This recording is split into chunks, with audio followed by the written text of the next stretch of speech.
फिर वो निहिलिज्म है जो बोलता है कि कोई मतलब नहीं है, मीनिंगलेस लाइफ है।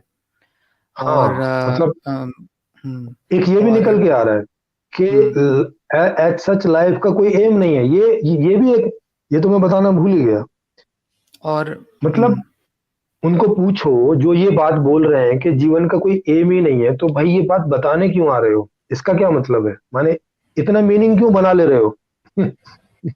इतना एम क्यों बना ले रहे हो तुम अपना कि ये बात दूसरे को बतानी है कि भाई जीवन का कोई एम नहीं है, ये एम कैसे बना ले रहे हो? मतलब उनका तो कितना विरोधाभास है, कितना बड़ा विरोधाभास है।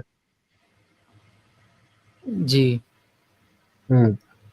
और फिर ये भी है कि भाई प्रकृति की एक प्रोसेस घटी जहाँ एक्सीडेंटली इंसान जन्म ले लिया, एक्सीडेंटली उसके न्यूरोलॉजिकल सिस्टम्स डेवलप हो गए और एक्सीडेंटली जो है वो सोचने समझने लगा। आ, हम्म। और इसी दौरान अब वो मीनिंग जैसी चीजें गढ़ता है। तो हम्म। ये बस हमारी एक वो है, मतलब आदमी ऐसा बिकॉज उसका इमेजिनेशन पावर है तो उसको मीनिंग चाहिए जिंदा रहने के लिए।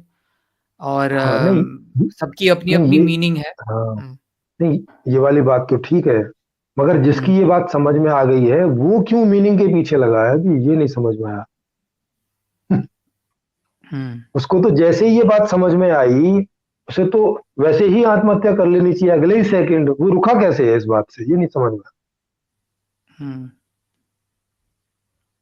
आया। और वो इस बात को किसी दूसरे आदमी को बताने जा रहा है कि देखो भाई, जीवन का कोई मीनिंग नहीं है, ये ऐसी एक्सीडेंट है। ये बात, इसमें कैसे वो मीनिंग देख रहा है कि ये बात बताना तो मीनिंगफुल है भाई, ये तो मुझे बतानी चाहिए।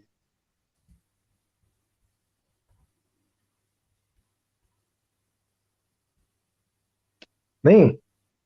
जी, जी, हाँ, वो जो घर बना लेता है, वो शादी कर लेता है, वो कपड़े पहनता, ये सब क्यों करता है वो, अगर कुछ कुछ मीनिंग ही नहीं है तो?